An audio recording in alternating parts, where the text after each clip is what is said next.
And we're live? We are live. All right. Good evening, everyone. And thank you so very much for joining us tonight. The Chicago Journalists Association is excited to host our very first virtual panel to join, as it were, the virtual revolution. As we all know, every organization across the globe, and not the least of which are journalism organizations, both here in Chicago and nationally, are being forced to pivot their programming to online. So we are very excited to host our first. We have such an amazing panel gathered here for you today and such an exciting program. And we are going to answer the question that is top of mind for our members and for all journalists today across the industry. Without further ado, I'd like to introduce to you a member of our board of directors and a producer at WGN Radio, Jessica Rains, who will be your moderator tonight. Jessica? Thank you, Maudlin. Good evening and welcome, everyone. The Chicago Journalists Association is pleased to present our first virtual event, Journalism Jobs Outlook in the Era of COVID-19. My name is Jess Rains, and I'm a producer at WGN Radio, and I am on the board of directors for the Chicago Journalists Association. I'll be moderating tonight's panel. The Chicago Journalists Association is the oldest nonprofit here in Chicago, and it gathers journalists, rewarding journalist excellence and fostering comradeship amongst journalists in the Chicago journalism community, from the most storied Chicago journalism veterans to J School students and recent graduates.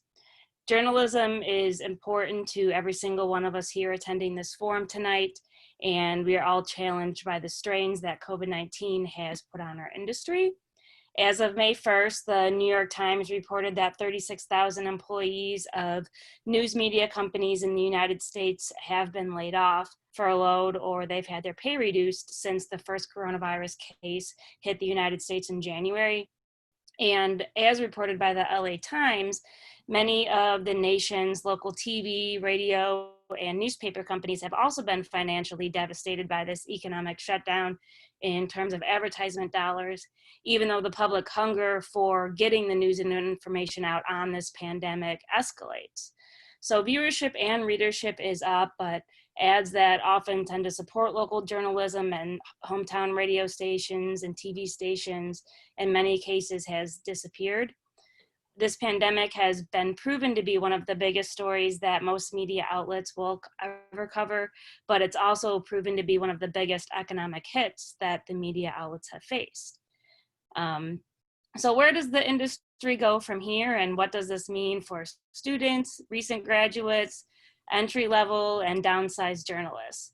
Tonight, we will find out from the experts.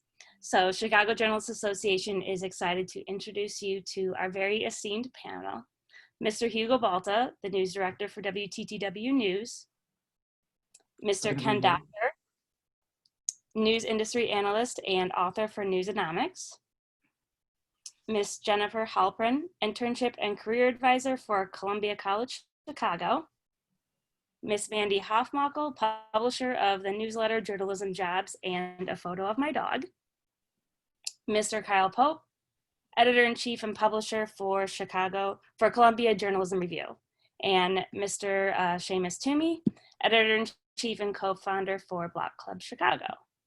And please be advised that this forum is being recorded and also being simultaneously streamed on CJA's Facebook Live, and it will be available for viewing on that page afterwards as well. So each of the panelists can introduce themselves and respond to the questions that we have listed in alphabetical order. And after each of the opening statements, everybody will have 2 minutes to answer questions. Our Vice President, Stephanie Traporis, she will be our timekeeper for this evening. And our discussion will end promptly at 7:30 p.m. and the last 20 minutes will be saved for a Q&A, and then followed by 1-minute closing statements as well. And to our valued attendees that are on this program here tonight, we encourage you to submit your questions throughout the program through the Q&A function that should be listed on the bottom of your Zoom. And we also encourage you sharing your thoughts and feedback via that same function as well. And you'll also find panelist bios and their social media handles if you wish to follow up with any of them afterwards. To do so, please enable that the all panelists and attendees function is checked off so that we all may partake in the chat as well. So now let's begin our program, and I'll start with Mr. Balta.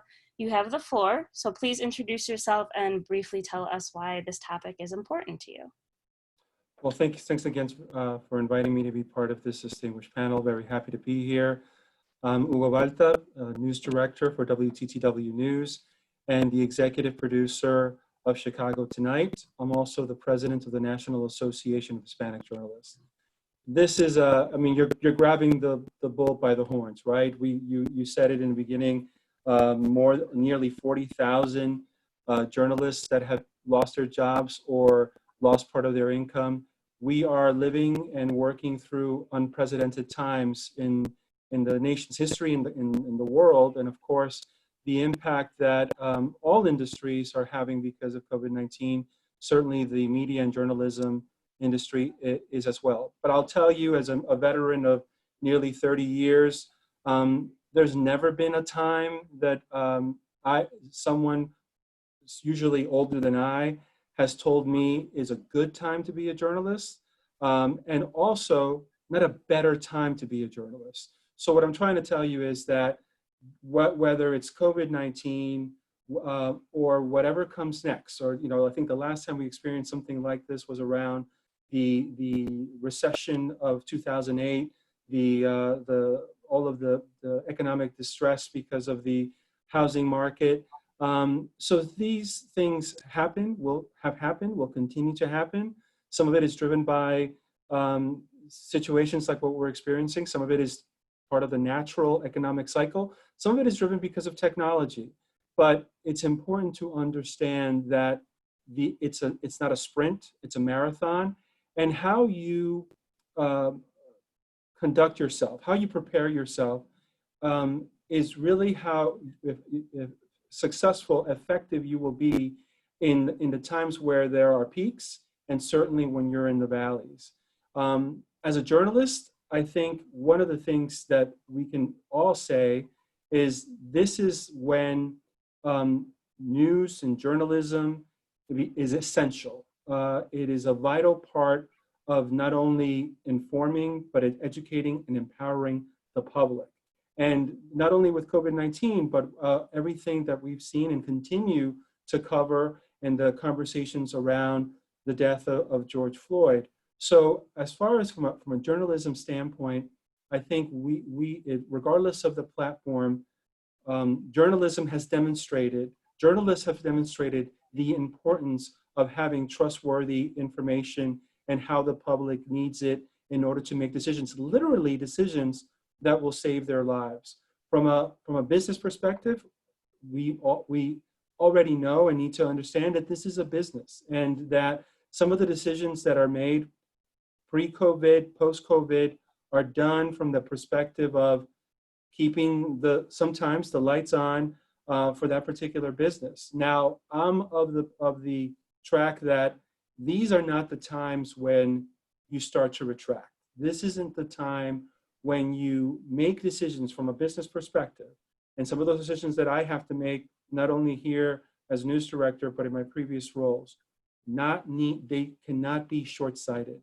You can't make a decision for short-term gains that later on will produce long-term problems. You can't cut your way to profitability regardless of the situation. So what I recommend, advise my colleagues is to say, this is when actually you need to double down. Pre-COVID-19, because of the largely due because of the political environment, journalists and journalism have been under attack as fake news. Some of it, I think, warranted, but some of it really just incessant attacks for doing our jobs. COVID-19 changed that. COVID-19, as well as the aftermath of George Floyd, demonstrated how vital our job is. So this isn't the time to contract budgets. This is the time to double down and refocus how we news gather, how we package content, and how we deliver it to the public, because we understand, once again, that the information that we're providing them is helping them sift through these very frightening times under COVID-19, and as the country reopens. Thank you, Mr. Balta. Mr. Doctor, you have the floor. Please introduce yourself and briefly tell us why this is I important. agree with a lot of what Hugo said. I am an optimist and I'm a realist. An odd journalist in a lot of ways there. And so I would just, my work is talking to people. So I talk to a lot of people in different parts of the profession, from reporters to CEOs. And I've been very lucky the last 15 years as a journalist reporting on that and what I see. I look forward to the discussion here and talking about how we meet these very strange times. Thank you. And Ms. Halpern, you have the floor. Please introduce yourself and tell us why this is important to you. Hi there. Thanks for having me. I work at Columbia College and have worked there as an internship and career advisor for about 16 years. Most of that time and most of those students were journalism students. And over the years, those have areas have grown, and I advise advertising, social media, public relations students, a lot of the other communication students. And before that, I was a newspaper reporter and a public policy magazine reporter for a long time. So I've seen different aspects of journalism over the years. And like Hugo said, I mean, I'm in my mid 50s, and when I graduated journalism school at 22, there were, people, shaking their heads, saying, "This is not the field that it once was. This is not a great career move." But I just watching myself and even the people who graduated me moving through the industry, I see that, yes, it has changed, but also, as Hugo said, and that probably as everybody agrees, that these are times when journalism is needed more than ever. It might be a time where more and more young people are becoming more interested in consuming journalism. So just hard times, but important times. Very well said. And Ms. Hofmuckel, you have the floor. Please introduce yourself and tell us why this is important to you. Sure. So my name is Mandy Hofmuckel. I'm the managing editor of audience at Hearst Connecticut Media Group. I just joined there right as the pandemic hit. I was in the office for about 2 weeks before we started going remote. Before that, I was at Newsday on Long Island for almost 7 years. I also run a newsletter for journalism jobs, as Jess said. I've been studying the job boards across the industry for the past 2.5 years. This is pretty important to me because when I started out, I also had a very difficult time finding a job. Now that was just post Great Recession. While that situation isn't the same as this one, and is definitely not the same, there are some parallels, and I see a lot of folks who came up during that time and entered the industry at that very difficult time, also when newsrooms were contracting, and they went on to keep their foot in the news industry, either via freelancing or other, picking up other skills that were transferable and bringing them back. So I'm just very passionate about this because I think the journalism industry needs folks all across the country, and I'm really hoping that we can kind of see a way forward through this. I'm looking forward to this great discussion as well. Thank you. And Mr. Pope, you have the floor. Please introduce yourself and tell us why this topic is important to you. Hi, I'm Kyle Pope, editor and publisher of the Columbia Journalism Review. Thank you so much for having me. Somebody described themselves in this call as an optimist. I'm not. That's my constitution. I think I sort of try to take a very broad view of this and realize that the news business was in serious trouble before COVID arrived and before the COVID-related recession, and I think it's bad and it's going to get much worse. That's the bad news. I think there's a huge opportunity though for all of us to sort of, we have an opportunity here to rebuild something. We have an opportunity to look at like, what about the news sort of ecosystem is working and who is it working for and what's not working and who's being excluded. And there's actually, there's this moment where there are a lot of people really interested in investing money in the news business. A lot of nonprofits are interested in putting money in the news business. A lot of foundations, a lot of other institutions that haven't been in news before. So we do have, you know, we can look at this to say like, let's just not try to prop up what we've got. Let's try to really think expansively about like, if we're gonna start having to rebuild this, what does it look like? And that's an inherently sort of exciting conversation. It's not a downer conversation, but that's sort of how I think about it. Thank you. And Mr. Toomey, you have the floor. Please introduce yourself and tell us why this is important to you. Thanks. I'm Seamus Toomey. I'm editor-in-chief of Block Club Chicago. One of my colleagues looked at the lineup today and said, wow, that's a bunch of heavy hitters and you. And so I said, well, you got to think of this more as I'm like more of the anecdotal lead to a larger think piece story here, I think. We're a nonprofit newsroom, and I really see a path forward for organizations like Block Club around the country, smaller, focused on particular areas, particular topics, and stripped down. You know, we've got reporters and editors.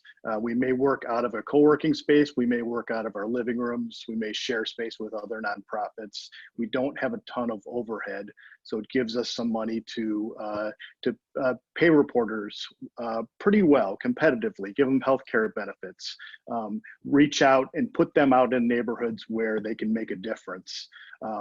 Like Kyle said, I think this is a really important time to kind of reshape how the news industry looks, including, you know, putting reporters in neighborhoods that are historically underserved. The west side of Chicago, the south side of Chicago, places that, you know, typically only get coverage when something terrible happens. We've gotten a tremendous response at Block Club when we have a reporter working there the whole time and writing about local businesses and positive things happening there as well. So, you know, absolutely, COVID has had a horrible impact on the industry. Our friends at the Chicago Tribune, were forced to go through furloughs right at the start of the pandemic that wasn't even related to COVID-related financial expenses. But I too am an optimist, Ken. I look at the fact that our readers have really turned to us and turned to nationwide, globally actually, have come to rely on news organizations that they can look to, that they can trust, that they may have already read and know are reliable, and are going to us for answers that they can't find from the government or to cut through some of the red tape. We've been doubling down on explainer pieces and fact checking and trying to debunk some of the garbage that's getting shared on social media. And we've seen our traffic double, you know, in March, every month since it's doubled since the shutdown went. So I really do think this is an opportunity for organizations to reestablish themselves as civic leaders of reliable information, and hopefully that will translate to readers agreeing to pay for it, to support it directly with subscriptions, with getting some charitable foundations to support it as well. But I really think we're going to really need to see the support directly from the people that read us and trust us if we're going to be successful. Thank you. And at this point, we will segue into our question segment. Our opening question is for everyone. So after I get through the question, Mr. Balta will start first. Earlier this month here in Chicago, There's been a 20% revenue decline within just the wake of the pandemic. And public radio stations like WBZ announced a dozen layoffs. And in May, at least a dozen employees from CBS TV Channel 2 also lost their jobs amidst reports that the station revenue was down 63% over the last year. And then, as Mr. Toomey mentioned as well, Tribune Publishing also sought to furlough at least half of the Chicago Tribune's features and sports departments, plus an unspecified number of photographers for 3 straight months. So in the end, agreeing to a 3-week furlough for other unionized newsroom employees. In April, citing that the impact of the coronavirus, more than 30 full-time and part-time employees were also placed on temporary or unpaid leave at iHeartMedia Chicago. And in response to the economic downturn that was triggered by the coronavirus pandemic. So would each of you please provide what your opening statements are on this disheartening trend, or what the overall impact would be on this unprecedented world event for the US media industry and how the job outlook is moving forward? And Mr. Balta, we'll start with you. Sure. Look, having the numbers that you just described, certainly driven by COVID-19 and the impact economically to media is, as you said, disheartening. But it's a trend, unfortunately, that we've seen for many, many years, right? Many, many years, especially in mainstream media, newsrooms have been contracting because budgets have been contracting. And that's really created a situation, especially with local news, that big media is no, Seamus mentioned about changing a business model. Big media can no longer serve local communities in the way that they need to be served. And I think, Block Club is a perfect example of how the big media has created these gaps that Block Club and other entrepreneurial independent journalists are filling because of the need to cover local communities, not just geographically. One of the things that we'll talk about later is how at WTTW News, and primarily through our flagship program, Chicago Tonight, we made a conscious decision to have Paris Schultz, our co-anchor, be in different communities throughout this crisis, because we knew even before the numbers were showing that even though the city, the state, and the country has a shared experience because of COVID-19, how communities are experiencing COVID-19 are very different, beginning by race, gender, socioeconomic background, so on and so forth. So in order for us to do our job as journalists, to be fair and accurate in covering this crisis, we knew we had to do a better job than just telling this story from our studios in the Northwest side. We knew we had to go out to different neighborhoods because while there would be a shared experience, those nuances would be very important to give voice to shed light on, and also build bridges between communities that are often separated by geography, by socioeconomic background, education, access to healthcare, so on and so forth. So to already, to continue to reduce the number of journalists in newsrooms, pre-COVID-19, where you already have had a crisis in how you're covering local communities, like I said in the beginning, this isn't the time to continue that type of short-sightedness. I'm not saying that there isn't a real economic situation that managers have to go through, but you even listed different ways of trying to achieve that, whether they're furloughs or sometimes temporary layoffs, what have you. I'm not going to second guess the decisions that many news managers made and not say that there weren't difficult ones. But my experience has been, both as a newsroom manager and in working with organizations like the National Association of Hispanic Journalists, that those types of decisions are short-sighted and often are detrimental not only to serving the public, but to the business as well. And then what happens is somewhere down the line, all of this disinvesting that has happened, in order to make up the difference, you need to reinvest, and sometimes double, 3 times, 5 times as much as what you look to save at that time. And that's why I think it's very important as news managers are making these decisions to keep in mind what the prerogative is from a journalism standpoint, and also be very mindful in making decisions from a business perspective that later on will be worse for the business as a whole, as well as the public. Thank you. Mr. Doctor? I would say I would hope that would be that people would follow Hugo's advice, but I don't think it's going to happen. I would sum up give you some other numbers here in the short term, which I wish were better, but the realist in me will share them. I think my sense of this is get ready for 2021. We are basically 6 months away now, July 1st. The rest of this year is going to continue to be pretty awful. And while there are some companies and some organizations that have the ability to do what Hugo suggested, and he's absolutely right, that's what they should do for mission, and they should do it for the sake of their business.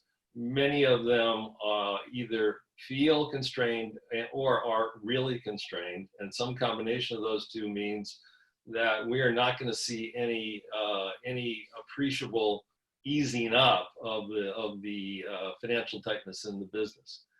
The best I can look forward to, and I was looking at some numbers from FTI Consulting, which does some of the best consulting in the business. And they're looking at, for 2020, the rest of the entire year, that print ad revenues for those in the print business are going to be down 40 to 45%. And that even digital ad revenues are going to be down 19 to 23%.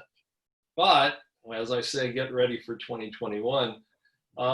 Print advertising is not going to come back. It rarely does. A little bit will, but a lot of it won't. But we are looking at a growth returning in digital advertising from 8 to 22% in 2021. Now, crystal balls are murky here, but if you look at what's happening, we have profound social change happening. Many of us believe we'll be in a post-Trump era, which in and of itself will be a good thing.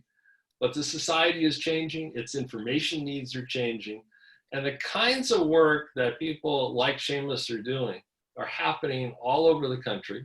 I'm in favor of nonprofit journalism. I'm in favor of for-profit journalism. I'm in favor of any kind of journalism that really gets jobs created to do reporting, not just for us as journalists, but to do reporting for the communities. Thank you, Mr. Doctor. Thank you. Ms. Halpern?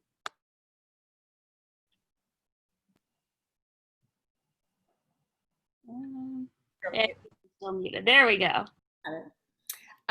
So when I was reading over the questions that had been sent out to us, and I was reminded of an interview I heard a couple of years ago with a famous actor, and the interviewer asked, well, what advice would you give young theater students? And he said, if you can do anything else, do that. If you can't do anything else and you have to be in theater, then do it, and do it with all your passion and with everything.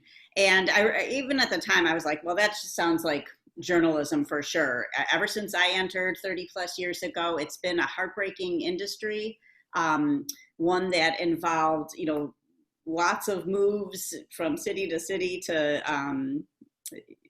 stay with jobs and find new jobs, and all of the financial fallout that everybody has mentioned.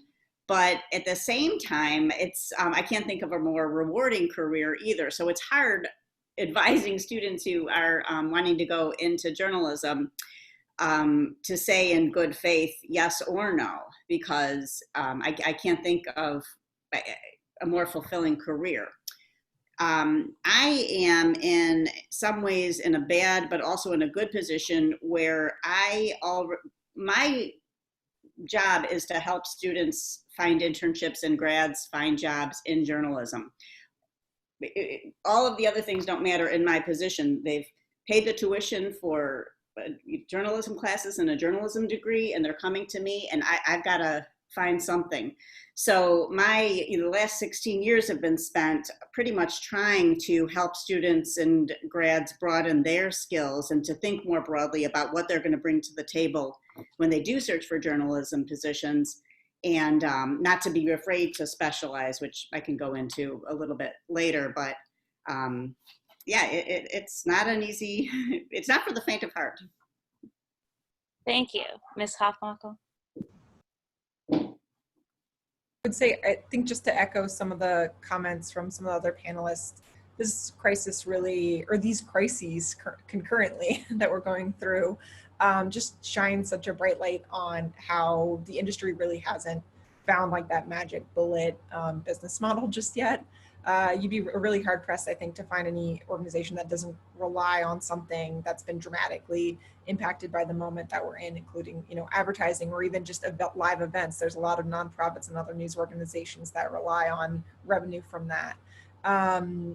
So I think just diversifying those revenue streams, again, to the point that other folks on this call have mentioned.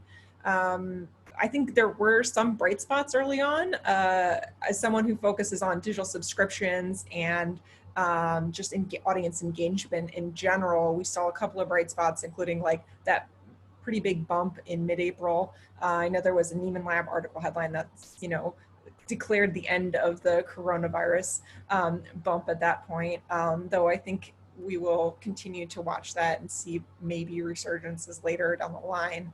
And there, I think a lot of outlets probably similar to maybe the post-2016 election saw some bumps in digital subscriptions, though I know, again, local residents' pocketbooks are going to be constrained, especially if folks are losing their jobs. So now is, again, really that time for news organizations to look hard and do some soul searching and continue to diversify their revenue streams and improve the ways that they listen to and interact with and serve their communities.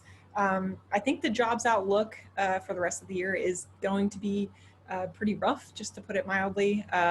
Hiring, as I was watching, again, anecdotally, job boards and putting together my newsletter on a weekly basis, I think it kind of ground to a halt in a way that I haven't seen in the last 2.5 years in mid-March. And now it's really digging to try to find things. Though I will say things have improved a lot. It's not necessarily back to where it was. Again, this is all anecdotal, but I am seeing openings reemerge again, which has been another bright spot, which is good.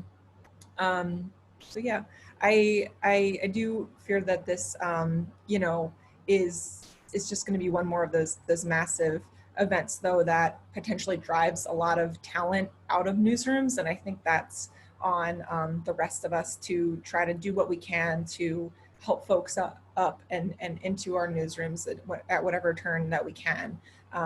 Just making sure that people have opportunities or they get coaching if they need it, just to kind of keep that talent pool and that talent pipeline growing and strong for sure. Thank you. And Mr. Pope? So one of the things that we're doing is approaching this with the idea that, before we can really figure out what to do about the problem, we got to know what the problem is and the depth of it. So we're working with the Tao Center, which is a digital journalism research group at Columbia, which is where CJA is also based, to really put some numbers on the extent of the losses here. So, and Ken has done terrific work on this, and Penny Abernathy has done terrific work on this, and Pointer has done terrific work on this. And we're trying to sort of aggregate a lot of this, so looking at furloughs and job cuts and closings and print shutdowns. And so we've launched something called the Journalism Crisis Project, which the name sort of tells you where we how we approach this. But we're trying to really quantify this, and we now have a weekly newsletter that's about this, because I mean, one of the sort of cruel ironies of this moment that we're in is, just as journalism is hitting such a hard business wall, the argument for why quality local information has never been easier to make. I mean, Sorry to interrupt, Kyle. Could you speak a little closer to the mic? You're very faint. Yeah, sorry about that. Thank you. Let me try. It was such a good opener that I have to say it all over again. Did you hear it? Did you hear it? I'm hearing you okay, but I know that some others are having a little bit of trouble. Okay, sorry about that. I mean, I was just saying that, like, one of the ironies of the moment that we're in is that the need for quality local journalism has never been clear. COVID really showed us, like, how important it is to have not just a good sort of national reporting and not just good regional reporting, and we're seeing this play out today. I mean, really good local information about how full the hospital is, where you can go get tested, what's happening with the local schools. And so the argument for the importance of journalism is there. And I think one of the jobs that we all have, and I would be curious to hear other people's take on this, is I think we need to do a much better job of telling our story to potential readers, to potential funders, to other potential investors. I think we've long lived in this phase of, well, journalism is a sort of sacred thing and everybody understands that. Especially since Trump came in, I think it's clear that not everybody understands that. And I think part of our job is to sort of like help make clear, like, why this is so critical and why it's so necessary. But to do that, we need to understand the scale of what the loss is. So that's how we're starting out. Thank you. And Mr. Toomey? Well, I'll echo what a lot of you have already said. I mean, I obviously don't see 2020 improving from a jobs perspective. I think we're just starting to get into some of the losses that we're going to see, both the ones that we had coming into this problem and the ones that we're going to see from these just enormous drops in revenue. I know some of our friends in Chicago have seen 80-90% losses in ad revenue from events and from that sort of things, and it's going to be very difficult to recover from that. But ever since I've coming out of school, I've always sort of made the joke, like, do something else, become an investment banker. Don't do this. You're never gonna get hired.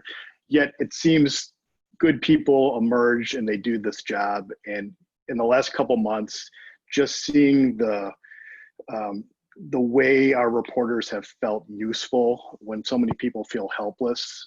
These folks have positions where they can answer questions for readers, talk directly to people. People call into the newsroom or wherever the newsroom is now.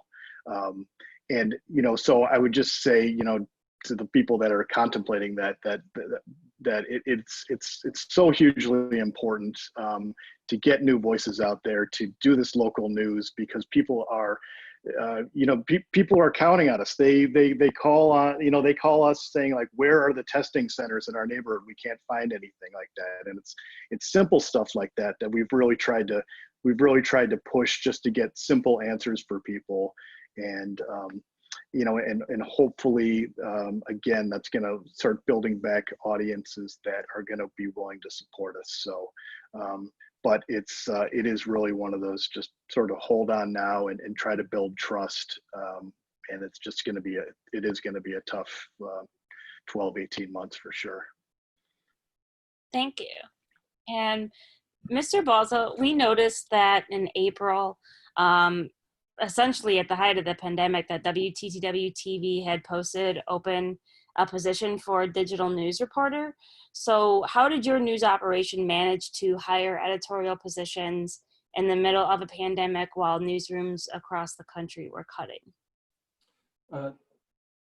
As I mentioned before, look, WTTW, like so many other news organizations and other industries, are struggling as we're preparing budgets, reassessing budgets, and making tough decisions as we move forward. And by no means are we out of it.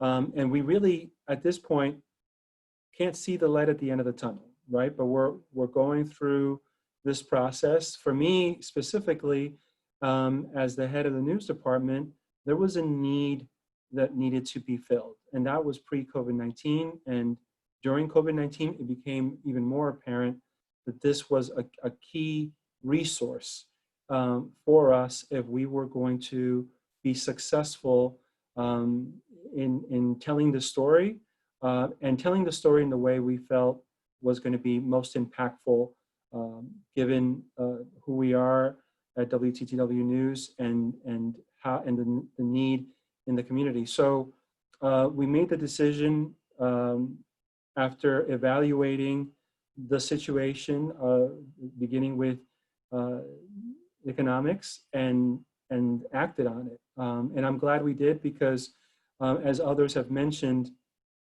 in making that investment not only helped us in improving our news gathering, but from a business perspective, it also helped us increase viewership on digital numbers that we have not seen previously on WTTWnews.com, as well as at Chicago Tonight on broadcast. So, again, I have other positions that are open, but I am being mindful of when to fill them, because I have to make decisions. I have one foot on the journalism room, and I have one foot as a manager, as a part of the leadership team. And so decisions that I make need to be measured and need to be focused and true strategically from a business perspective and from a journalism perspective. And as we go through this situation, I'll continue to do as such, and hopefully continue to see success. But that decision was made not in a vacuum, and evaluating many different aspects. Thank you. And Mr. Doctor, we noticed that in February of this year, there was at least 300 people attended a journalism town hall about the search for financial stability and the need to have diversity in newsroom staffs and help to better serve audiences. That 3-hour discussion came at a time of turmoil within the Chicago's news industry. Tribune reporters had to issue a public plea for white knight investors, as Eldon Global Capital, that's a firm known for slashing news staffs, took control of Tribune Publishing, and 2 other news outlets, Chicagoland TV, Cable News, and the Tribune Spanish language publication, Hoy, were also shut down, and one of the most storied African-American newspapers, the Chicago Defender, as well, went online only. So, Mr. Doctor, what is your take on the current financial model on which journalism businesses relies, to a model that at Town Hall described as to be broken?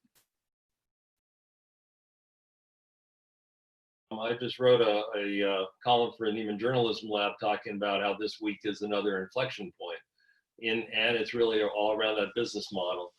I know in Chicago, all eyes are on the Tribune this week. Today, June 30th, is the day when 2 agreements expire, allowing 2 people who own a combination 58% of the shares of Tribune Company to do what they want in terms of selling or buying.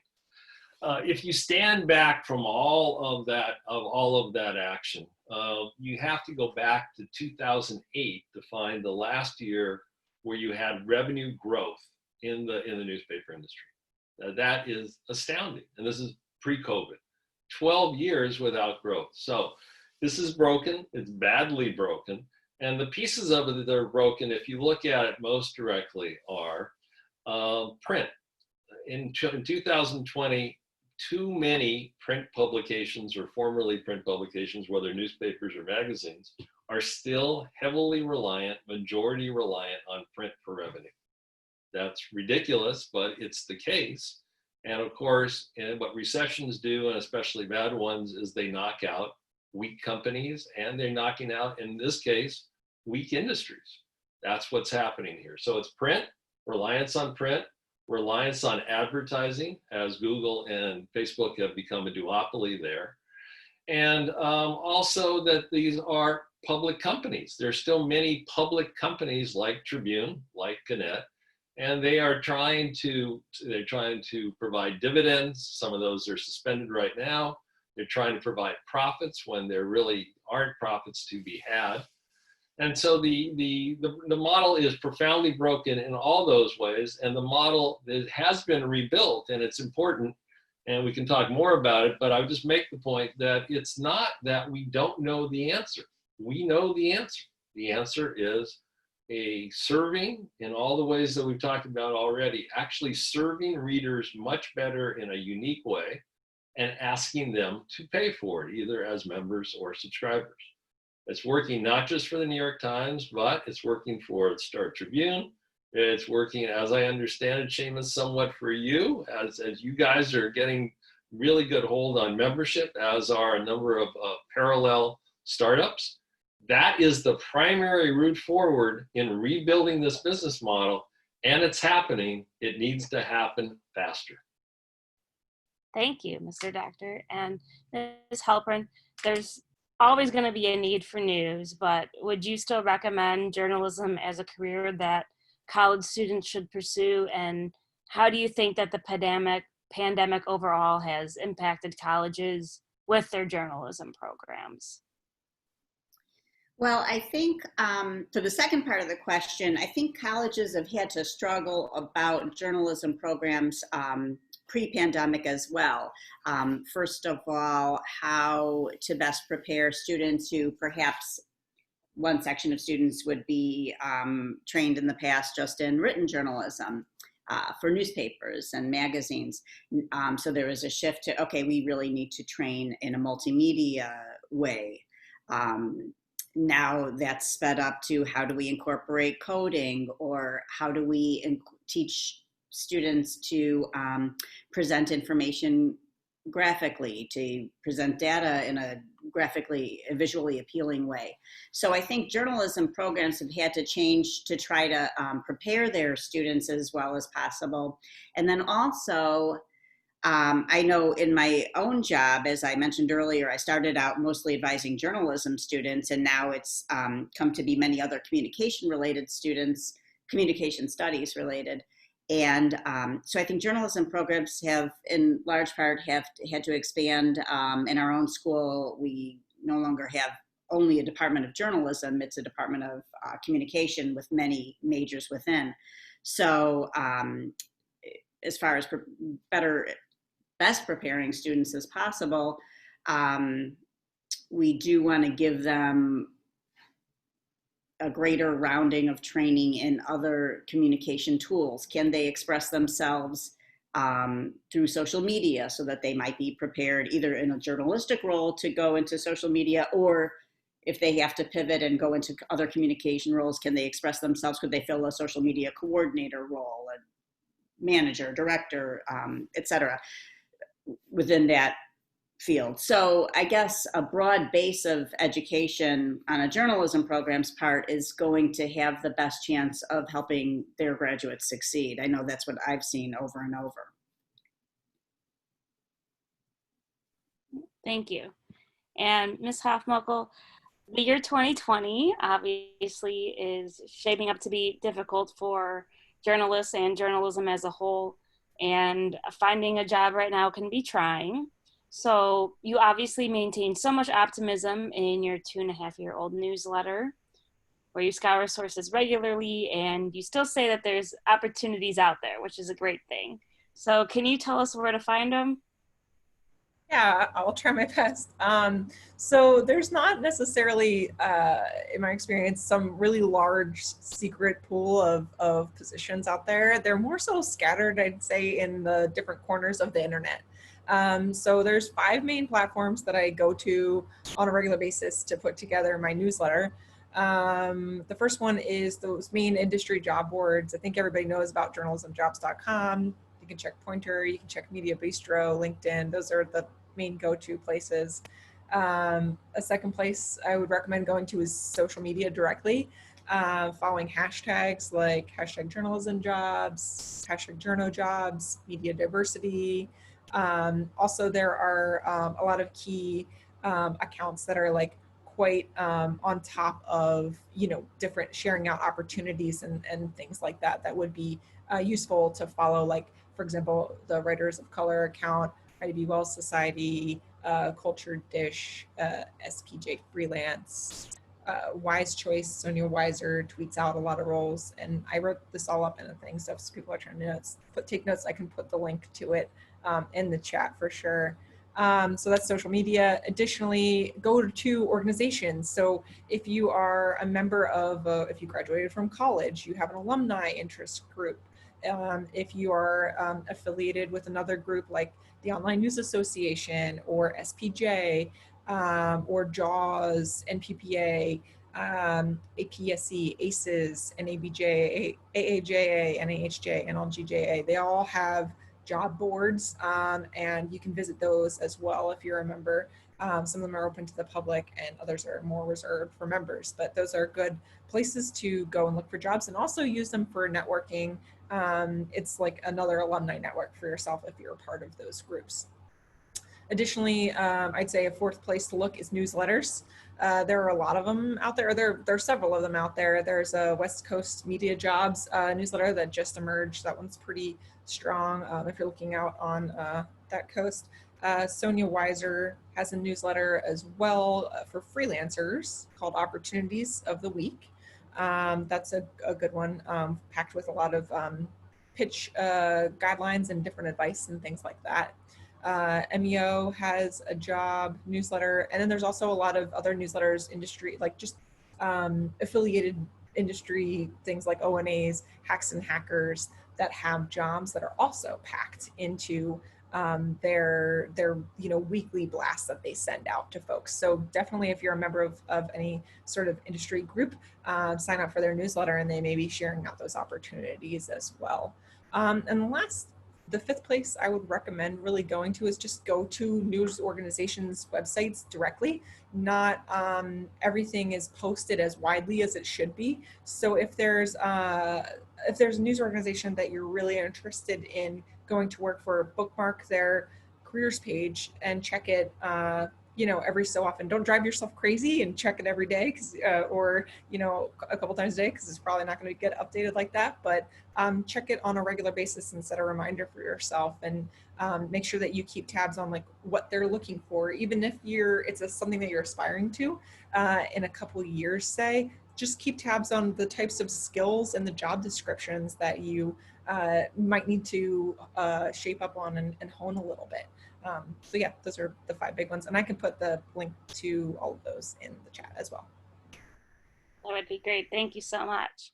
And Mr. Pope, the irony is that as the number of news outlets continue to shrink and the need for journalism, both as a government watchdog nationally, but as purveyors of localized news as well, it essentially becomes to be more critical. And a New York Times article that was out in March said that news subscriptions for US news sites grew to be almost at least 58%. So how do you feel that newsrooms will meet this demand for news consumptions going forward? First, let me just say that overview that Mandy just gave on jobs is amazing. What a great resource, all there packed into a short period of time. I'm surprised that when I first saw that number that you referenced, the 58% number, I was surprised because my experience is that the number of outlets that seem to be doing really well on subscriptions is actually quite small. We know of the people who are doing well, and we all subscribe to them. But there are, especially on the local level, this is one of the big, and Ken alluded to this earlier, I mean, this is one of the big failings of a lot of local news organizations, is the inability to communicate to their readers why what they're doing is something that people should pay for. I mean, I think and this sort of alludes to something that I referenced earlier, which is a kind of opportunity to rebuild ourselves and ask ourselves a fairly fundamental question, which is, what is it that we're giving people? What is the thing that we're delivering that we believe people should pay for? Is it our attendance at a city council meeting? Is it our ability to sort of help foster a community and identify and build that community? Is it serving as an advocate for our readers as they sort of move through the world? Those are the questions I think that we need to be really looking at now that we have this. I mean, again, if you view this as an opportunity to kind of reset, and this isn't at all or so much aimed at people looking for work. It's for people who are running these places now and saying, like, we failed up to now to convince people that subscribing is something that they should be doing, or at least they're not doing it at a level that is robust enough to keep us in business. So there's obviously a mismatch. There's obviously a mismatch between what we're doing and what people want or need. And so that's really where people's energy should go. I mean, there's some amazing, I mean, one of the great things that we've seen in the last 6 months or so is this emergence of paid newsletters, where you have writers, especially writers who have a specialty. There is an amazing, all of you probably know it, but there's this amazing newsletter on climate called Heated that is asking people for money. There are political newsletters that are asking people for money, but those are real, and there's real news there, and that's a real thing. And I think if you really study those, understanding, like, how do those people communicate with their audience, and how do they communicate their needs, their financial needs, what it takes to sort of make the news. I just think it's incredibly exciting. I think it's something that a lot of people in the news business haven't paid enough attention to. So that's sort of that's what I'm watching right now. Thank you.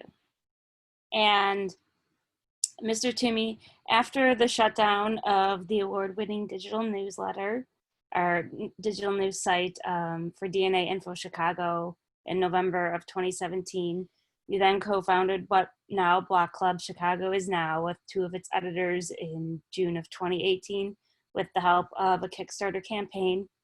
And after being live for just 8 months, your nonprofit subscription-based site was able to get 7 full-time reporters at that point. And by August of 2019, Block Club had 20 million page views, and now it's grown to 12 full-time employees. So tell us how you've done this and what the impact of subscribers is for you, and that foundation funding and programs like Report for America. Sure. What Kyle just said about needing to tell your readers your story of why you're valuable, why you're worth paying for, that was actually done for us. It was sort of served up on a silver platter. We had spent 5 years building this, I would say, a new audience from scratch. A lot of folks that maybe weren't loyal to existing publications because we were writing about very local things, like the Wicker Park Committee voting to not let a bar get a new patio because it was too loud, stuff, important stuff, and very small stuff, big stuff. We kind of grinded out a big audience after 5 years, and then poof, it got taken away from them. And so we were able to show we were valuable when we were free, but now it's gone. Do you miss us? And we put that question to the readers, and enough of them came to us and said, you never even asked us to pay.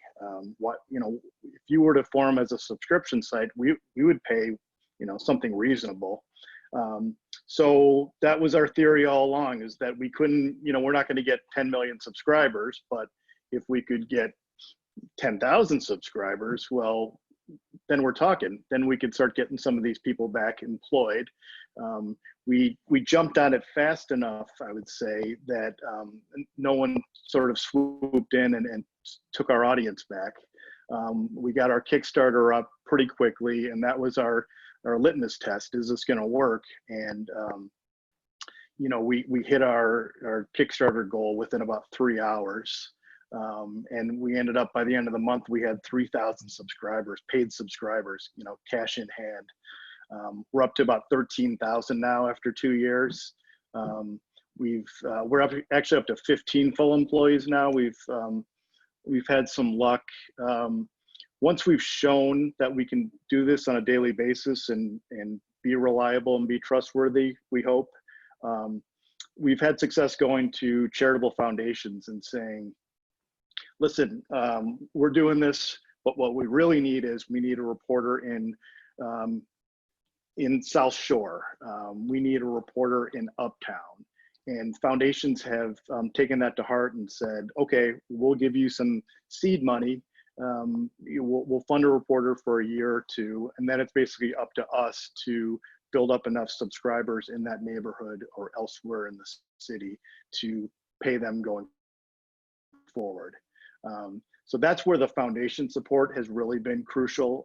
It's been sort of our growth strategy is to get a little bit of money from them to support it, and then we can prove their value. It's easy to prove the value of these reporters. They have a body of work that they can show that, here are 200 stories that this reporter wrote last year that would not have been written without you, the Joyce Foundation, giving us that $75,000, for every other year or every year. So that's been key. I can't say enough about Report for America, which puts reporters in newsrooms. They don't, they certainly don't pay a full salary, but they can get you started. Report for America pays $20,000 for the first year. So it's enough to fundraise against, for one, or to, pay a partial salary. So, that's really what Block Club has been trying to do, is to do diversified revenue to backfill against the stuff that's not paid for subscribers. But like I said in the beginning, it's really all about the readers. If the readers don't find it valuable and they don't want to pay $59 a year, then it's not going to work. But you get good reporters that write good stories, that get people to the site. You get their email address. After a couple stories that kick in that they send to their mom, or that they said, hey, this place has been giving me useful information, then eventually you go to them and you ask, okay, would you like to subscribe? A lot of times they say yes. So that's how we've been doing it. Just sort of, you got to build it from scratch every single morning and do good work. And thank you, Mr. Toomey. And these next couple of questions, everyone will have an opportunity to respond. So we're going in alphabetical order. So we'll start with Mr. Balta. In what areas do you see the greatest need for journalists right now?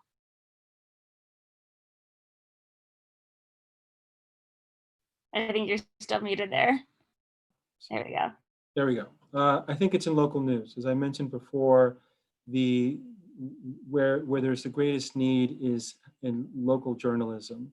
And often what happens, because of a lack of journalists in newsrooms, there's an overarching way that commercial media covers local communities. And as I mentioned with COVID-19 as an example, yes, there is a shared experience on COVID-19, and certainly the information that comes from the mayor and the governor pertain to all residents of Chicago and the state of Illinois. But we know that based on many different factors, how someone in the South Side is experiencing COVID-19 is very different than the West Side and the North Side. And so to have this overarching model just doesn't cut it anymore. That's where the investment should be. That's where the focus should be for journalism jobs. And if not, what we've seen, not just in these last couple of months with COVID-19, but in the last 10 to 20 years, news is becoming irrelevant. News, and what I'm most familiar with, broadcast news, local news, including some of the cable and networks, becomes irrelevant because they no longer the consumers. The public no longer sees themselves, so there's no reflection and inclusiveness of their experience. And to be honest, technology has afforded them to be able to get the information that they're looking for, sometimes unfiltered, and certainly and when and how they want it. So as far as like appointment television and having newscasts and set times during the day, I don't know if that model is still viable. I think that we're often what I see is news managers trying to force a square peg into a circle. We need to respect the news consumers. We need to really have a better understanding of how they define news and information. And in part, we need to serve them, the customer, what they're looking for. That doesn't mean that we don't continue to be the filters of news and information, but I'll tell you, in our effort to be fair and accurate, we've got to do a better job in investing in diversity, equity, and inclusion. And if we don't do that, because statistically speaking, overwhelmingly, newsrooms are not diverse, especially when you're looking at the leadership, especially when you're looking at management, both mid managers, and I'm talking about journalists with influence, resources. They're not diverse. They're not diverse from a race perspective, certainly gender, sexual orientation, and so on. So the focus needs to be in investing in journalism at the local level and in journalists that are going to help tell the stories that are necessary in order to tell the complete picture of whether it's COVID-19, whether it's the unrest, civic unrest in the aftermath of the death of George Floyd, and the elections. So that is very important. No matter however big the story is or however localized, if it's not based on a foundation of diversity, equity, and inclusion, then forget about COVID-19. COVID-19 isn't the problem. We're the problem. Thank you. And Mr. Doctor, we'll give you a chance to respond.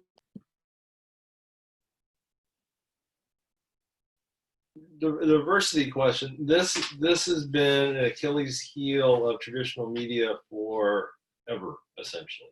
There used to be actual surveys of American newsrooms, and the numbers got so bad both on diversity and on hiring overall, the solution was to stop the surveys, which is kind of typical of what's happened in the industry.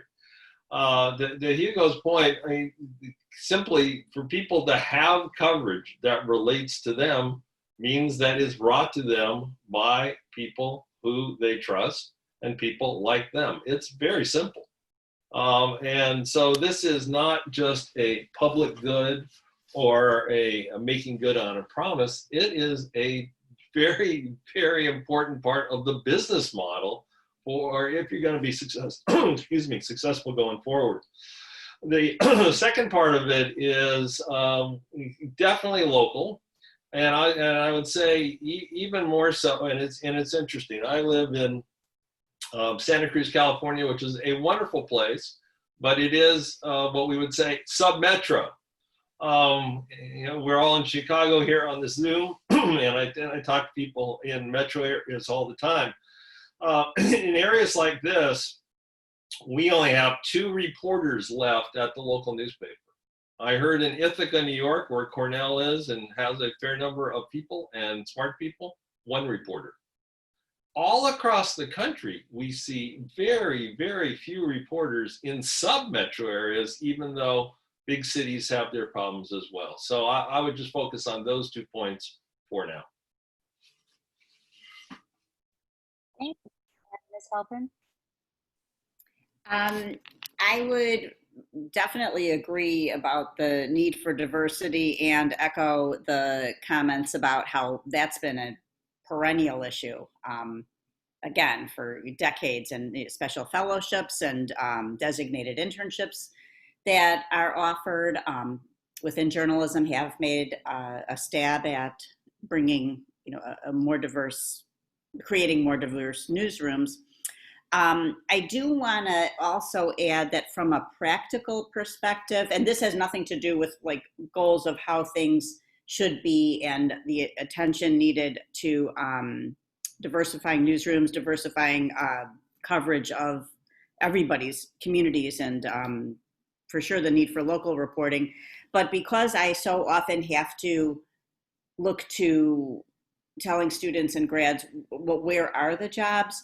I will say that from a practical perspective, an area to look at is within business journalism and within subgenres within business journalism, because the financial world does still seem to be an area, especially if you're able to relocate and think broadly about where you're going to end up, that there, trade publications and other highly specialized publications are areas that sometimes can have more job availability than some of the more general interest publications. So I just did want to put that out there for what value that might be.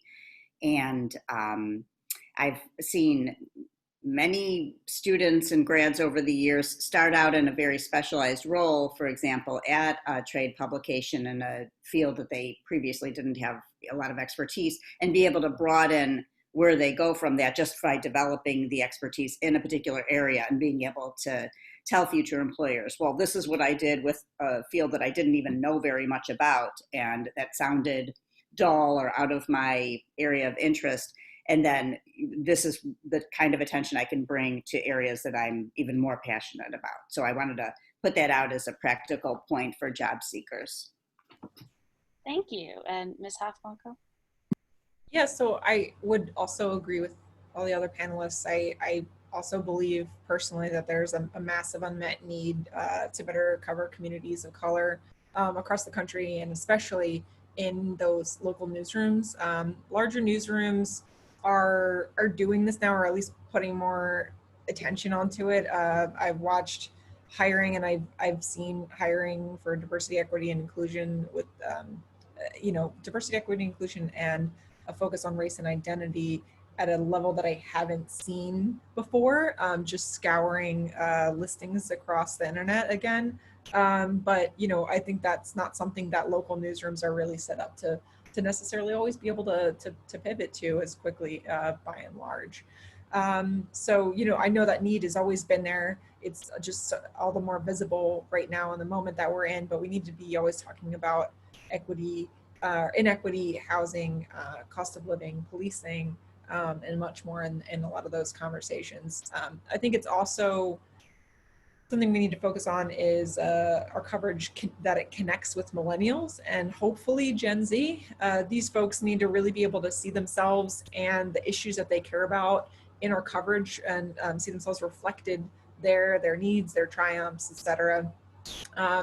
These shows are not news shows, but places like John Oliver or Hassan Minhaj on Netflix, they are really resonating obviously with younger audiences because they're breaking down complex, very interesting topics in a way that's approachable, and they sometimes explain for ways that people can then take action on the issues that they see in the world. So I see that explainer journalism, that solution journalism is growing, but just making it all the more approachable and speaking to different communities in a way that resonates with them is so important. Thank you. And Mr. Pope? Yeah, I agree with what everybody said on diversity, and Ken is absolutely right that this has been going on since the Kerner Commission report 50 years ago, highlighted how news outlets weren't adequately covering what was going on because they weren't representing their communities, and it's only gotten worse. And this gap, as the country's demographics have changed, the demographics of newsrooms have not. So the gap is only just getting bigger and bigger and bigger. I think sort of related to this actually is you know, in terms of where the jobs are and how people should be thinking about their role as journalists. I mean, I think we're one of the things that we're seeing right now, and I think it's a generational shift about what is appropriate. What are the boundaries in terms of journalists being able to use their own voice and write about what their experience is. And I think there have been, we have lived, especially in local news, in a very constrained world. And where people feel like they can't say what's right in front of their eyes.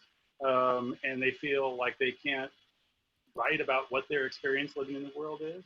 And I think that's changing. And I think newsrooms are realizing that we hired these people for a reason because we want to hear what they have to say and we care about them. So I would encourage sort of job seekers to find places that fit for who you are and that welcome you and that encourage you and that embrace your ability to like write and report and tell the story the way that you think it should. And I think the news direction is heading in that direction anyway, and it's being pulled in part by younger readers and younger writers, and I think it's absolutely where everything needs to go.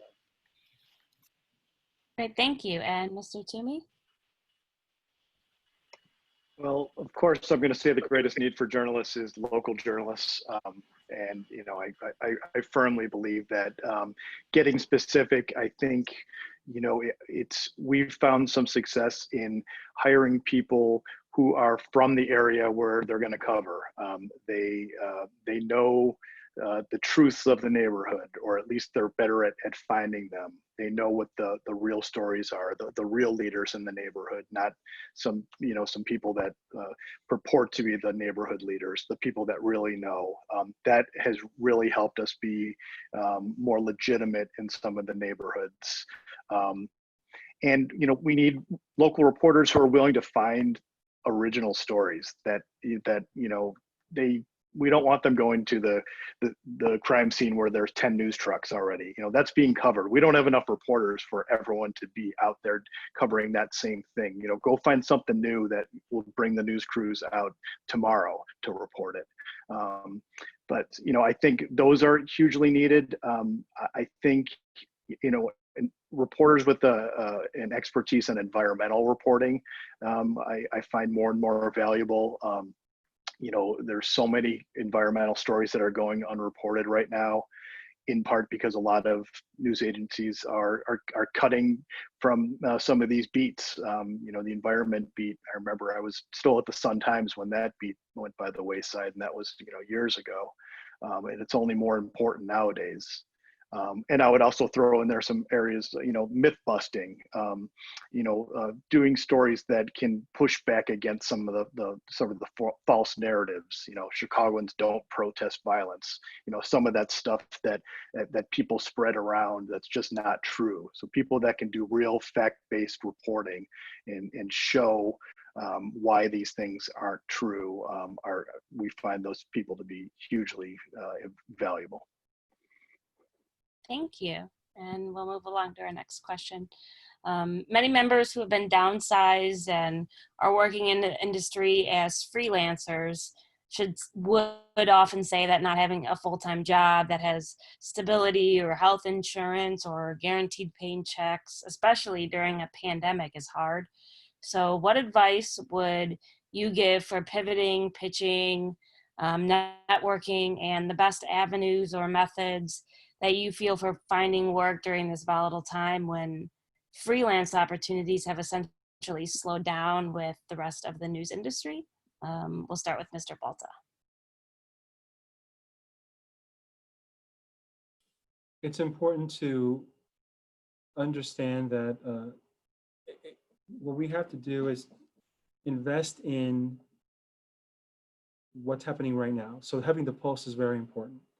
And I think in news gathering, it's important to sometimes sift through a lot of the noise in order to reach to the core of of the focus of the stories. I think too often we try to fit 300 pounds into a 200-pound bag, and I think that's when we really lose the opportunity that we have, the power that we have in the medium that we have in not only informing, but often educating and empowering the public. So I think that it's I mean, in my opinion, in my experiences, kind of to take a step back and assess situation from different perspectives and be transparent and inclusive with, first of all, with who's around you, in engaging in discussion and debate that will produce, that will be fruitful in moving forward with producing content, regardless, not only the focus, but how you're packaging and the pipelines in reaching the largest audience. And I think one of the things that I've seen that's very interesting, going back to an earlier answer to a question, was collaboration and partnerships. I think that it's important to, for me as a journalist, but as a member of the journalism community in Chicago, I'm not, and there's naturally competition, but I'm trying to reach the largest audience possible. First and foremost, through our own pipelines and through our own relationship and engagement and commitment to the community that we serve, but also in looking selectively in who can we partner with. And so relationships, beginning with independent journalism outlets and some, legacy outlets, are going to help us do our job better from that perspective. I was part of a conversation with independent journalists as well as journalists from established news outlets. And the independent journalists really felt that, this is pre-COVID-19, that they were being taken advantage of. Many of them represented news outlets that were focused on the Black community, some that were focused on the Hispanic Latino community, and others. And they really felt that diversity, inclusion, and equity were sort of the new flavor of the month, as they put it. And they really felt that legacy media was trying to recreate something that already exists and that they have an expertise in. And so for us, that's completely right. I'm not trying to reinvent the wheel. I'm trying to, especially in this pandemic, I'm trying to reach as broad an audience as possible, leveraging what we're very good at, and that's in-depth coverage and analysis of a handful of subjects, and not what traditionally we see in mainstream media, which is a lot of pacing and story count, which really just scratches the surface. If I can partner with other news outlets that have speciality, be it because of the community that they serve, or say data journalism, and it augments what we're producing, why not? I think that's what we need to focus more on, partnerships that help us reach larger audience and elevates the work that we're all doing in the journalism and media community. Thank you. And Mr. Doctor?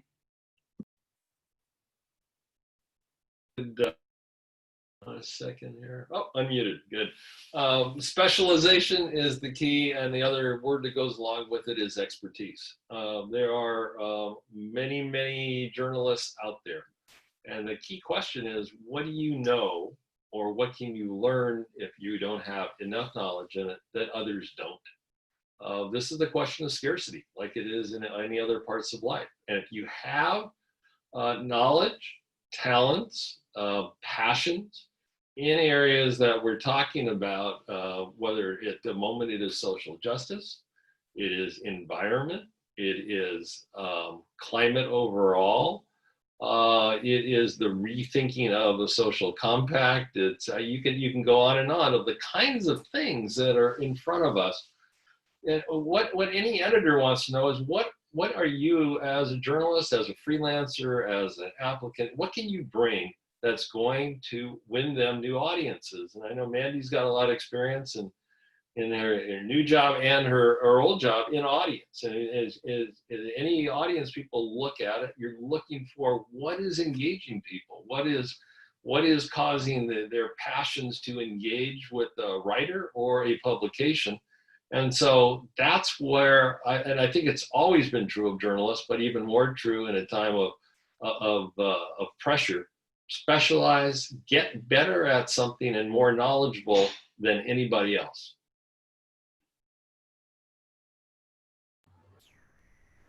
Great, thank you. And Ms. Halpern? Well, I would very much echo what Ken just said about specializing and bringing more to the table than basically your competitors, for lack of a better word. I've been having to have a lot of the conversations with grads looking for jobs these days, or people who are afraid there's not going to be jobs when they do graduate, about using this time to supplement their classwork or what they already had done in class with LinkedIn Learning, or going to, if it's not students from our school or grads from other schools, to go back to their alumni associations and ask if there are any training programs or subscriptions that their alumni have open to them, that resources they can access to hone their skills or learn new skills and become multimedia fluent as possible. When I read the question as it was sent out, I also wondered if, when use of the word pivot, did that mean pivot to non-journalism careers, or at least roles while looking for a journalism career? And I would put forth that journalistic skills are extremely valuable in other fields. The resourcefulness, the ability to research, the ability to ask questions and find answers. Look over your LinkedIn profile carefully, look over your digital portfolio carefully to see how your writing and other work samples are showing. If you don't have a digital portfolio, I would recommend setting up a free one or looking deeply into LinkedIn to see what kind of free resource there will display your work nicely. Because if you want to find other work as a storyteller, there are other roles as well. I don't want to discourage people from doing that within journalism too, but I did want to point out that lots of times when I'm talking to recruiters, or when I'm approached by people who want to find Columbia College grads for their roles, they love to hear of people who have written for the student newspaper or who have been in journalism, because they feel or know that they've got the ability to deliver information concisely and to ask questions and fill in holes. So that's another way to pivot. And thank you, Ms. Hofbachel. Yeah, so when it comes to networking and pitching, on networking, I would say now is a time when, instead of going to get like a physical coffee with someone and having to be in the city with them, it's a really great time to set up virtual like coffee dates with someone who you might want to aspire to have a mentor-mentee relationship with. There's also a lot of really great services out there for coaching, especially coaching for women or for early career journalists.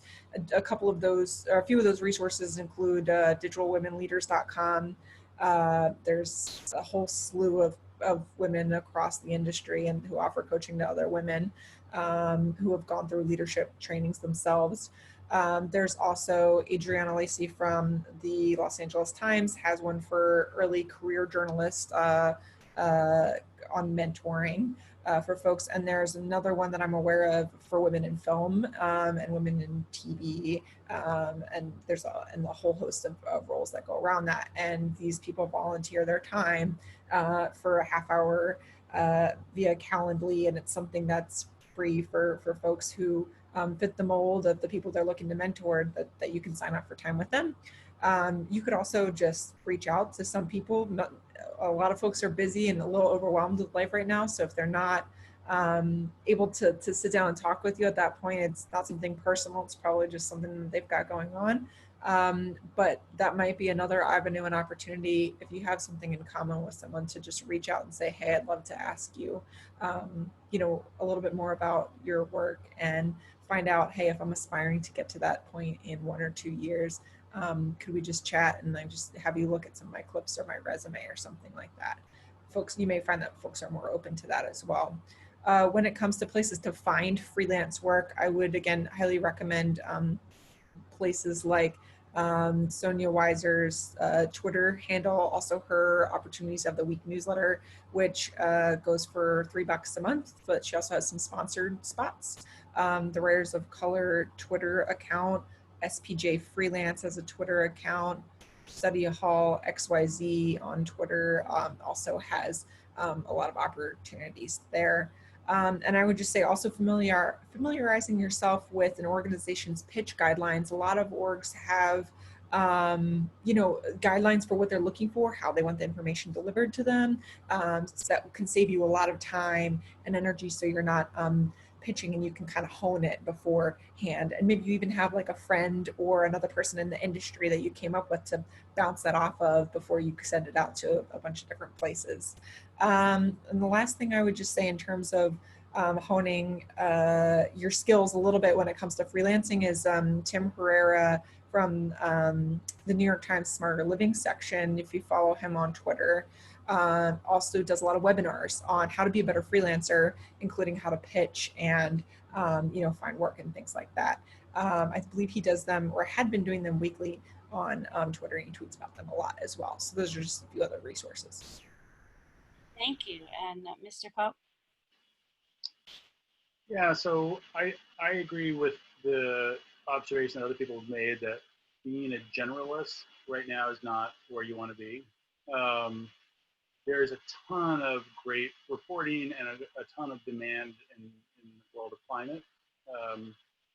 There's a lot of us who think that that's going to be the next sort of one of the next huge stories, and there's a lot of interest. In fact, we have a sort of side project at CJR called Covering Climate Now, where we try to raise the level of climate reporting around the world. And a lot of news organizations are telling us that, other than this was before the killing of George Floyd, during the early days of COVID, when the COVID story was the only story that anybody was talking about, that the only stories that were breaking through that were climate stories. So it was either COVID or climate, and that was it.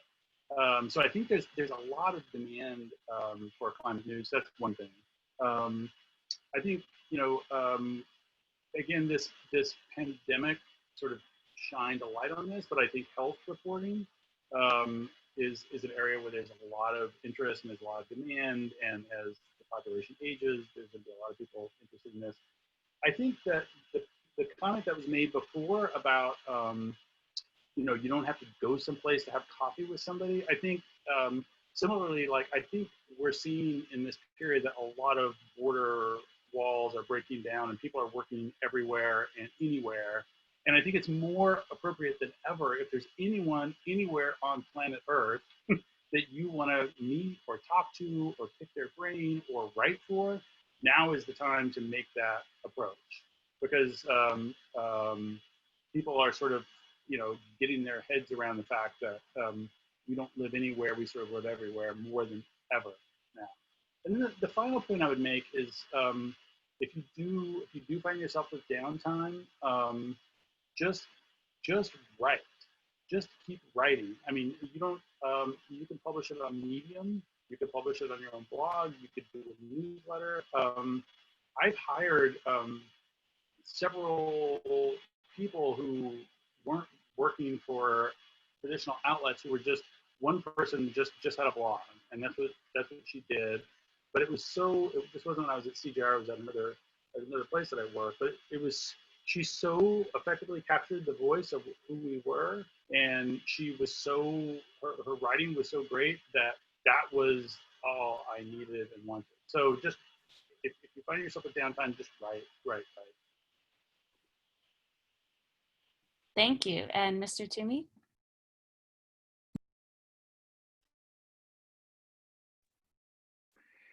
We rely on freelancers occasionally at Block Club. Most of our folks are full-time, but it's hard to turn down a fantastic freelance pitch. When you see it in your email box, I got to have that by tomorrow. But looking at my email box right now, I have 173 have come in since we've been talking, and it's hard to cut through that. Some of those are bots wanting to place sponsored content, excellent sponsored content on your site. Just add this link, but a lot of them are very talented reporters, and the ones that say, "Hey, I would love to freelance for you," they get filed away and like, "Oh, let's remember her; she could be good." But the ones that come with a couple developed pitches to say, "I want to write this story for you. You must have this. This is a great story." Those are the ones that we write back immediately and say, even if we don't know them. I mean, we'll start backgrounding them right away and see who they are, what they've written before. But the folks, we tell them all the time, like, don't come to us saying we want to write for you. Come to us saying, this is what I want to write for you. Those are the ones that, honestly, that we get almost instant reaction from us, because we know if we say no, that they could, call Hugo and pitch it over there or go somewhere else. So no, we'll write those people back. Good, thank you, Mr. Toomey. And I noticed our program's running a little bit long, but we got one final question left. And where do you see the industry heading after long term, and what skills should journalists be gaining to help stay relevant or ahead of the game? And Mr. Balta, we'll start with you.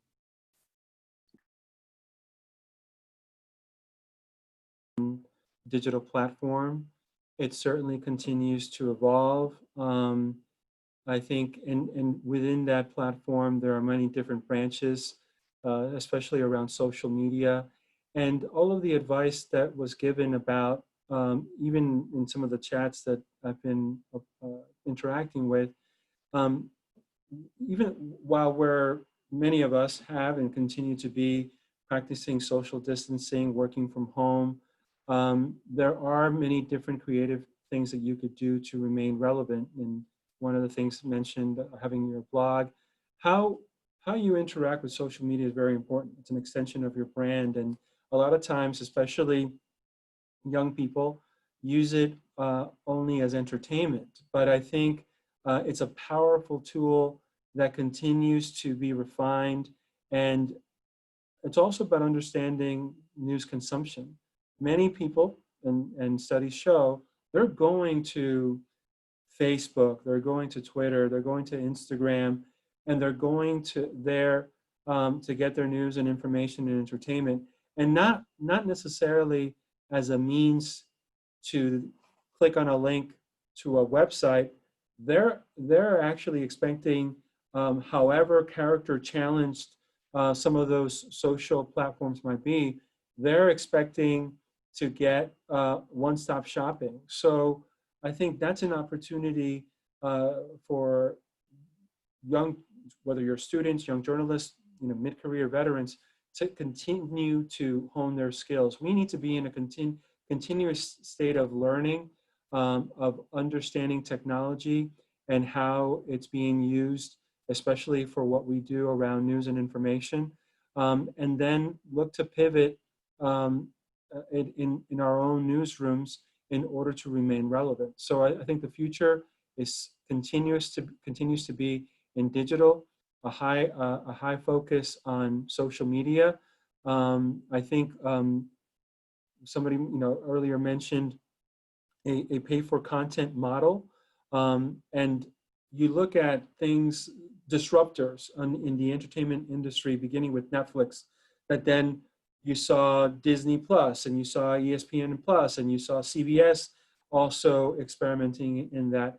People are willing to pay whatever that subscription is per month if it's content that is meaningful to them, relevant to them. And I think whether you're working in a legacy media that is broadcast, print, or radio, which all of them have a digital footprint, continuing to invest in that platform, and not only as a means to promote your legacy platform, but also in producing native content through all of those different tentacles. That's very important. I think that's something that young people, including students, have a leg up in how to use those platforms and those mediums in producing relevant news storytelling, whether it's 30 seconds, 1 minute, or again, character challenged platforms like Twitter.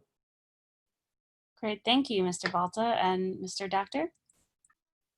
I would sum it up, and from our discussion, pretty simply, that write with passion, write with voice, write with increasing knowledge and deepen your knowledge. And for whoever your readers are, connect the dots for them. Connect the dots not by your opinion, but by your reporting of what you found out that explains the world to them and all the complexities around us in ways that they will say, I learned something. And then I think that will lead to employment. Thank you. And Ms. Halpern? Again, anything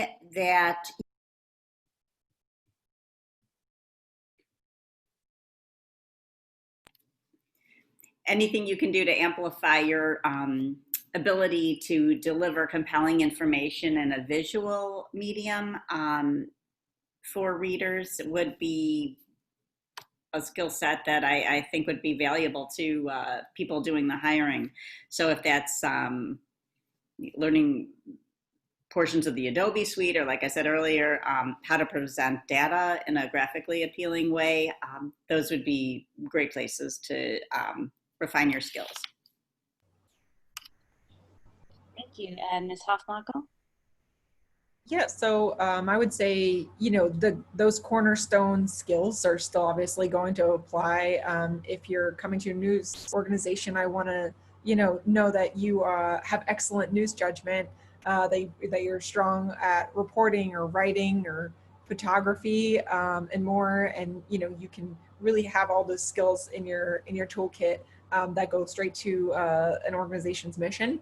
But I would also increasingly encourage, especially all journalists, especially your early career journalists, as they are looking to get into the industry, when you're doing those internships, when you're doing that work at your student news organizations, ask questions about what is driving engagement, what is driving the people who are coming to those websites to down the funnel to subscribe or become members, what's influencing those decisions at the end of the day to become members, to feel more connected and to engage with content. And if you can come in and speak to a hiring manager in a thoughtful way about something that could go directly to their bottom line, that's going to probably make someone's ears perk up on the hiring manager side. Thank you. And Mr. Pope? I don't have a ton to add based on what everybody else has been saying. I'm still a little, and I'm still a little bit amazed at the number of journalism school graduates I talk about who still want to work in 4 cities in the country. And I think that's probably going to change, hopefully. But I aggressively tell people, I began my career at a metro paper in Texas, and I aggressively tell people to get out of New York and, sorry to say, Chicago and LA. Get out in places where you can actually do a lot of reporting, and you can really develop your skills. So that's one thing. and then, I think, I think sort of asking people, and this goes along the lines of some of the other stuff we've been talking about, but like asking yourself, why am I doing this? We saw after the election of Trump, a sort of surge of people coming into journalism. We saw at Columbia, where I worked, and I know a lot of other J schools around the country, the applicants went way up. You had people who had left journalism come back in because they were sort of charged up and sort of thought like, now is the moment where I really see why journalism is important. I think we're in another moment like that now. I'm sure of it. So the question is like, how do you match the passion with paying employment? But it's just, it sounds hokey, but people just, the more that you can just channel that passion and really like, if you care, if you're passionate about policing, then it turns out right now there are a lot of outlets that are also passionate about policing. Find those places and find the editor of those places who shares your passion. So it's just a matter of finding what you're interested in, but the people are out there. And also just one other point, and I know, and it's hard to hear, but you do have to be patient, and this is a long game, especially in the middle of a pandemic and a recession. So the contacts you make, they're probably not going to have an opening, and they're probably not going to have an opening in September, and they may not have an opening in November, but this is a long game that eventually, hopefully they will, and you'll have that connection. Thank you. And Mr. Timmy? Well, I'll keep it short and basic, and I don't even know if this is actually a skill, but I would never want to hire anyone that wasn't curious. And I always say that. I mean, it's such a essential trait for a good reporter to see something and say why, or what's that all about, or is that a story? I mean, I like the reporters that look at everything through the lens of, is that a story? Is that a story? What is that happening? Has that been reported? I just crave curious reporters. It's one of the ultimate traits that I look for in people. Great, thank you. And thank you to our panelists. It's been a really enlightening discussion. And now I'm going to turn it over to our Vice President, Stephanie Chaporis, and she'll handle the Q&A segment. Thanks, Jess. What a great conversation we've been having all night. Unfortunately, our program has run a little bit long, so we won't have as much time for questions as we initially hoped to have, but still, I'm going to try to hit one or two, and I will toss it to whatever panelist I feel it's in their wheelhouse best. So we'll do this quickly. We have a question here from Megan H. Are news organizations turning it all to federal assistance amid the COVID-19 crisis? If so, how do they grapple with ensuring their coverage remains independent? And is the funding going toward job creation? I think I'm going to toss that one to Mr. Pope, and then if anybody else wants to jump in real quickly to add in a thought or two. Thank you. They are getting some of that money. We've heard it. A lot of you probably have heard it.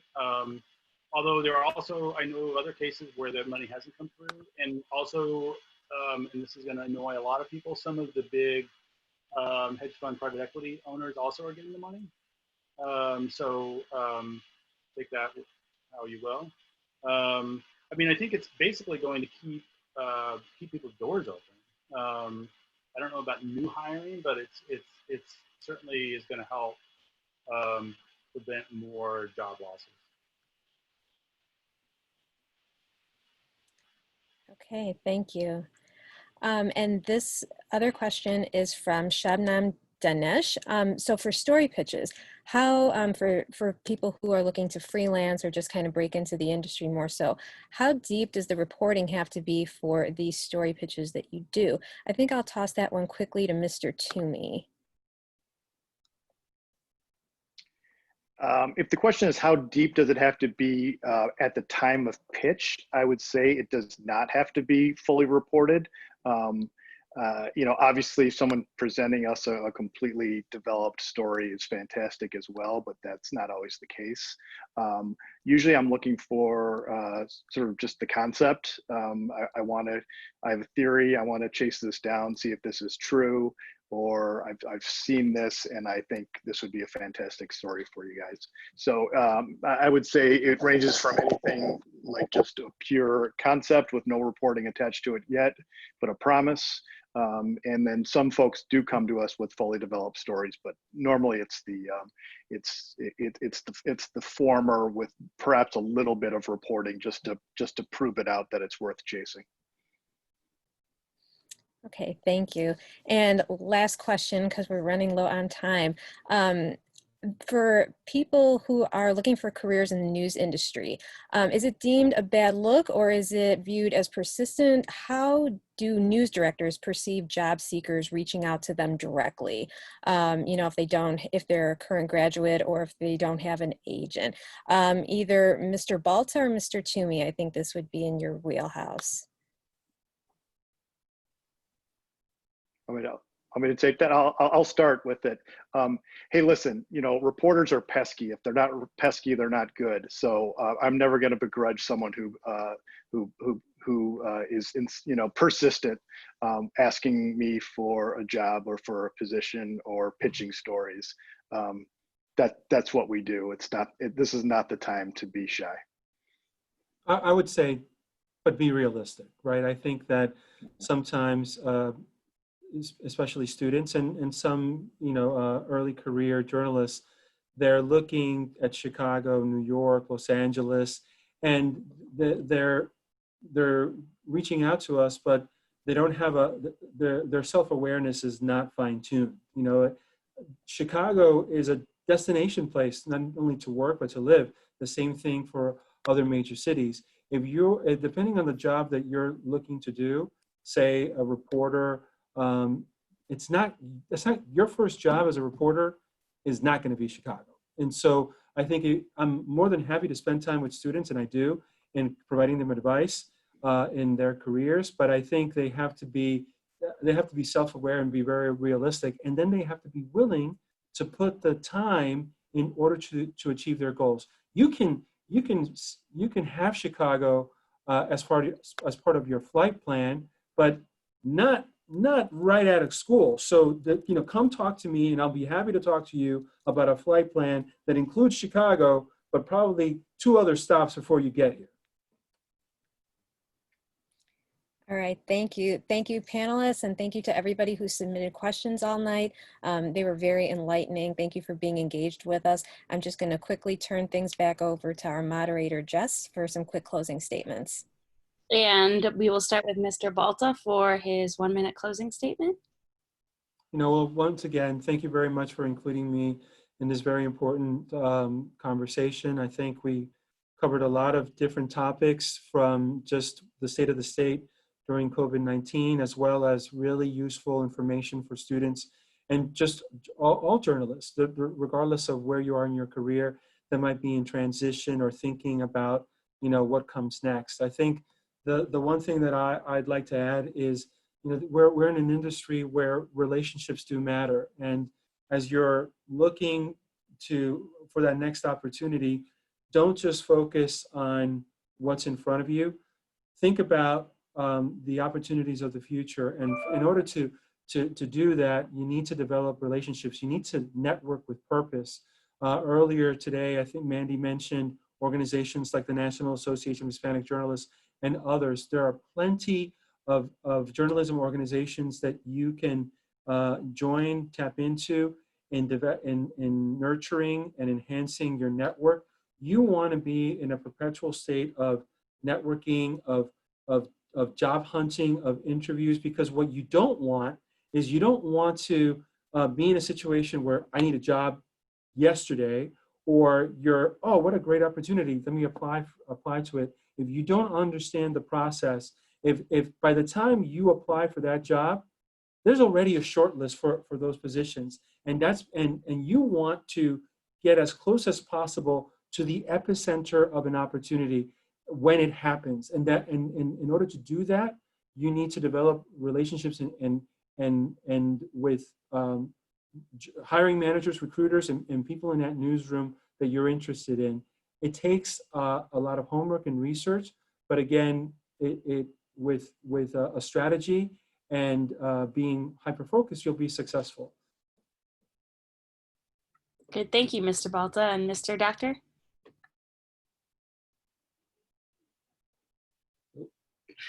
Unmuted, okay.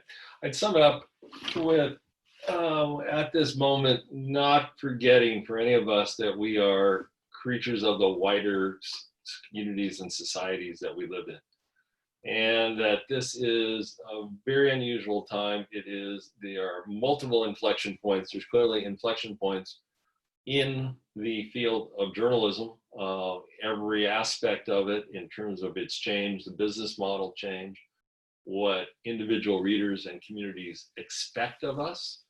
And that means that it's not a straight line. Whatever we might have believed in December of 2019, it's changed. Now, we know we have bedrock principles, those shouldn't change.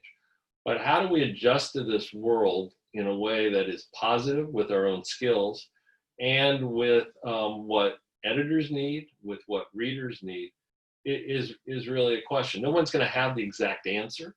And I think we have to answer it for ourselves. But to the extent that we understand how we are rooted in this time and the special needs and really special pain that is so much out there in the world, and how we can do our part as journalists in building these relationships is now key. And at mid-year, it's a good time to do it. Thank you. And Ms. Halpern? Well, just to follow up on what both Ken and Hugo said about ongoing building of relationships, the most practical help or anything I can say to anyone here is to offer to connect with you and work with you. I was going to say, find me on LinkedIn and send me a request and a note. And even though it may take a few days, I will get back to people and do what I can to help anecdotally. When I say anecdotally, just in your own search. So that's probably the biggest resource I can bring to those in this workshop. Great, thank you. And Ms. Hofmackel? Yeah, I would just end by saying it's more important now than ever for journalists to take care of themselves and really prioritize their own health and even mental health. Just normalizing that it is a terribly difficult time, that there's a large demand and a lower supply of jobs right now. So for better or worse, there's a lot of extremely talented people who are all going through and are existing in a similar situation at the moment. So I would just say, like, seeking help when you need it. There are a lot of excellent resources out there. Talk to your friends, talk to your family, talk to a therapist if you need one, if you're going through a tough time. Take breaks, take vacation and time off if you can, so you don't burn out. And, that's all just because the industry needs you now more than ever. And it's harder for us all to be there for our readers when we're not there for ourselves. Thank you. And Mr. Pope? Yeah, just to pick up on so the world needs journalism right now. It always has, but I think we really see it now. And I do think that this is an opportunity for people to kind of build these relationships. One very practical thing, being friends with somebody on Twitter does not equal having a relationship with them that is going to develop into a job. And I think there's a lot of, especially younger journalists who conflate those two things. But everybody's really busy and stressed, but there's just something about this moment. I think people, especially people in authority and people with hiring authority, are more open right now, I think. So take advantage of it. Thank you. And Mr. Timmy? If I'm last, I have to offer a mission of hope then, huh? Well, let me say this. It is dire right now, but I do think there is hope, particularly for local news and perhaps like Block Club, like small local outlets around the country. It doesn't take a towering building downtown to get the job done. You can do it with a couple good reporters, someone who's very good at newsletters to getting the word out there. We're a part of the Institute for Nonprofit News, and every year at their annual conference, there's a whole another wing of new outlets. You know, some of them make it and some of them don't, but there's a lot of people out there giving it a shot. And that's the hopeful part for me, is that we absolutely need more journalists. The world is not a better place with fewer journalists. And I think there's a lot of good people out there that are willing to give a shot for starting their own place that may not be able to tackle everything in town, but they can tackle some local issues and make a difference. So I'm hopeful for that. Thank you. And I also wanted to say thank you to Stephanie for monitoring our Q&A. And thank you to our very esteemed panelists. And thank you to all of our attendees who have participated today and then submitted all of the questions. And it's been my honor to moderate this critical conversation. So on behalf of the Board of Directors for the Chicago Journalists Association, I'm going to turn it over to our President, Maudlin, and our Vice President, Stephanie, and our Board of Directors, LaShawn, and myself. Thank you. Maudlin, you can take it away. One second. There we go. I'm unmuted now. Thank you, panelists. Thank you to each and every one of you. Oh my gosh, has this been an amazing discussion. Thank you, Mr. Balta. Thank you for your expertise. Thank you for all of the information you shared as the news director at WTTW, and as well as the president, two-time president of the National Association of Hispanic Journalists.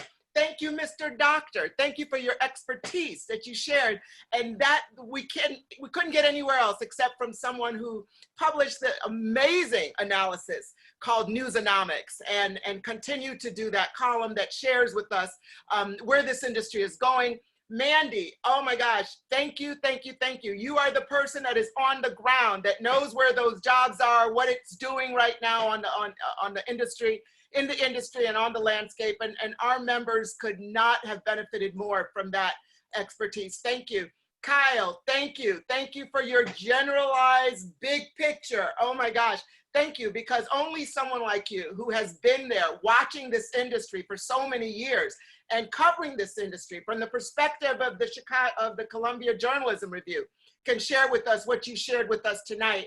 And Jennifer, so many of our members are students, are recent graduates, entry-level journalists, and they wanted to hear from you. They needed your expertise on what it's like right now for students.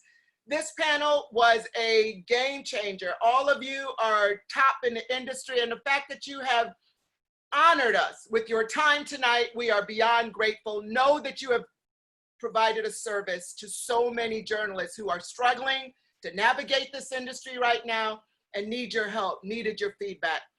Okay, gang, audience, thank you for attending. Panelists, thank you again, and good night. Thank you.